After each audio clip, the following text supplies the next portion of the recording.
Welcome to Raja spoken world channel. இன்றைக்கி இந்த வீடியோவில் ஸ்போக்கன் இங்கிலீஷில் நம்ம ஃப்ரீக்வெண்ட்டாக பேசுகிறதுக்கு பயன்படக்கூடிய 10 யூஸ்ஃபுல் சென்டென்சஸ் தான் பார்க்க இருக்கிறோம். அது என்னென்ன சென்டென்சஸ் அப்படிங்கிறத ஒன் பை ஒன்னாக பார்த்து தெரிஞ்சுக்கோங்க.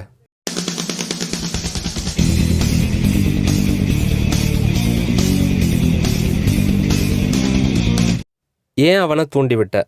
இப்படி ஒரு கொஷினை நம்ம இங்கிலீஷில் கேட்கணுன்னா why did you induce him அப்படின்னு கேட்கலாம். why did you induce him? induce அப்படின்னாலே தூண்டி விடுறதுன்னு அர்த்தம். இங்கே இன்ட்ராகேட்டிவ் சென்டென்ஸில், அதாவது வினா வாக்கியத்தில் நாம் இதை பயன்படுத்தியிருக்கிறோம். செகண்ட் சென்டென்ஸை பாருங்கள். பேரம் பேசாதே. ஒருத்தர் ஒரு பொருள் விற்று வர்றார் அப்படின்னா அந்த விற்று வர்றவர்கிட்ட அல்லது ஒரு கடையில் கூட நம்ம போய் பேரம் பேசுவது வழக்கம். பேரம் பேசுகிறதுக்கு பார்கெயின். பேரம் பேசாதே அப்படின்னு சொல்லணும்னா டோன்ட் பார்கெயின் அப்படின்னு சொல்லலாம். Don't bargain. This is the third sentence. அவன் சொதப்பிட்டான். ஒரு ப்ரோக்ராமில் ஒருத்தர் பெர்ஃபார்ம் பண்ணுறாரு அல்லது நம்ம ஒரு வேலையை கொடுத்து ஒருவர் செய்கிறார் அப்படின்னா அதை கரெக்டாக செய்யாமல் சொதப்பிட்டாரு அப்படின்னு சொல்லுவோம் இல்லையா? சொதப்பிட்டாரு, சொதப்பிட்டான், சொதப்பிட்டால் இப்படிலாம் சொல்லுவோம் இல்லையா? அந்த சொதப்புறதுக்கு இங்கிலீஷில் மெஸ்அப் என்ற இந்த வேர்ப் நம்ம பயன்படுத்திக்கலாம். அதை நம்ம இங்கே பாஸ்ட் டென்ஸில் பயன்படுத்தியிருக்கோம். அவன் சொதப்பிட்டான் அப்படிங்கிறதுக்கு இப்படி தான் சொல்லணும். He மெஸ்ட் it up. He மெஸ்ட் it up. அவள் நெரிசலில் சிக்கிக்கொண்டாள். இதுதான் ஃபோர்த்து சென்டென்ஸ். இது ஆங்கிலத்தில் ரொம்ப சிம்பிளாக சொல்லிடலாம். She was stuck in traffic. She was stuck in traffic. Fifth sentence பாருங்கள். ஒரு பயனுள்ள சென்டென்ஸ். மூச்சு முட்டுது அல்லது மூச்சு திணறுது.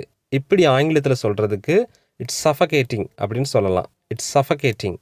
சஃபகேட் அப்படின்னாலே மூச்சு முட்டுது அல்லது மூச்சு திணறுதுன்னு அர்த்தம்.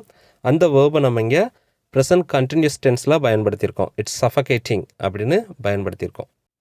This is the sixth sentence. ஏன் அப்படி செய்தாய்? ஒருத்தரை பார்த்து ஏன் அப்படி செஞ்ச அப்படின்னு கேட்போம் இல்லையா? இதைத்தான் இங்கிலீஷில் இப்படி கேட்கணும். why did you do so? why did you do so? Seventh sentence பாருங்கள். கேள்விப்பட்ட மாதிரி இருக்குது. இது தமிழில் அடிக்கடி பயன்படுத்துவோம் இல்லையா? கேள்விப்பட்ட மாதிரி இருக்குது அப்படின்னு சொல்லிட்டு. இது இங்கிலீஷில் இட்ஸ் லைக் ஐ ஹர்ட் அப்படின்னு சொல்லலாம். It's like I hurt. Eighth sentence. குழந்தையை கெஞ்ச வைக்காதே. இதை ரொம்ப சிம்பிளாக சொல்லிடலாம். Don't make the child plead அப்படின்னு சொல்லலாம். Don't make the child plead. ப்ளீட்னா கெஞ்சுதல். இங்கே கெஞ்ச வைக்காதேன்னு சொல்கிறோம். அதனால் don't make the child plead அப்படின்னு சொல்கிறோம். தலையை சொரியாத. அட்வைஸ் பண்ணுற மாதிரி தலையை சொரியாத அப்படின்னு எப்படி சொல்லலாம் இங்கிலீஷில்? டோன்ட் ஸ்க்ராச் யுவர் ஹெட் அப்படின்னு சொல்லுங்கள். Don't scratch your head. ஸ்க்ராச்னா சொரின்னு அர்த்தம். சொரியாதன்னு சொல்கிறதுக்கு don't scratch. Okay. Dear friends, this is the last useful sentence in this video. தோசையை திருப்பி போடு அல்லது தோசையை புரட்டி போடு. இப்படி இங்கிலீஷில் சொல்கிறதுக்கு flip the dosa அப்படின்னு சொல்லலாம். flip the dosa. That's it. I hope this video is going to be very useful to improve your spoken English. At the same time, உங்களுக்கு ஏதாவது டவுட் இருந்தது அப்படின்னா கீழே காமெண்ட் செக்ஷனில் மென்ஷன் பண்ணுங்கள். I will clarify doubts as much as possible. இந்த video உங்களுக்கு உண்மையிலேயே பிரயோஜனமாக இருந்ததுன்னா இந்த வீடியோக்கு ஒரு லைக் பண்ணிவிட்டு நம்ம சேனலையும் சப்ஸ்கிரைப் பண்ணிக்கோங்க. அப்பொழுது தான் நம்ம ஃப்யூச்சரில் அப்லோட் பண்ணக்கூடிய பயனுள்ள வீடியோக்கள் உங்களை வந்து சேரும்.